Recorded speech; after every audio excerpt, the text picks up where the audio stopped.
சமூக வலைதளத்தில் தவறான தகவல்களை பதிவிட்டு தமிழ்நாடு அரசியல் களத்தில் கீழ்த்தரமான வேலைகளில் விஜய் ரசிகர்கள் ஈடுபட்டு வருவதாக தமிழக வாழ்வுரிமை கட்சித் தலைவர் வேல்முருகன் குற்றம் சுமத்தியுள்ளார். தஞ்சாவூர் மாவட்டம் பட்டுக்கோட்டை தலைமை தபால் நிலையம் அருகே விவசாய நிலங்களுக்கு காவிரி நீர் தரக்கோரி தமிழக வாழ்வுரிமை கட்சி சார்பில் கவன ஈர்ப்பு ஆர்ப்பாட்டம் நடைபெற்றது. ஆர்ப்பாட்டத்திற்கு பிறகு செய்தியாளர்களை சந்தித்த வேல்முருகன் தமிழ்நாடு அரசியலை அபத்தமான நிலைக்கு ஒரு ரசிகர்கள் கூட்டம் கொண்டு செல்வதை ஒருபோதும் அனுமதிக்க முடியாது என்று தெரிவித்தார்.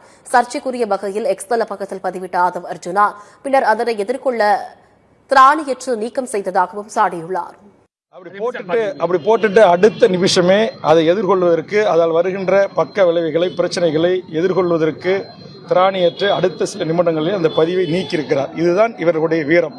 திரையில் பேசுவது போலவும் மேடையில் பேசிக் கொண்டிருக்கிறார்கள், ட்விட்டர் பக்கங்களில் பேசிக் கொண்டிருக்கிறார்கள்.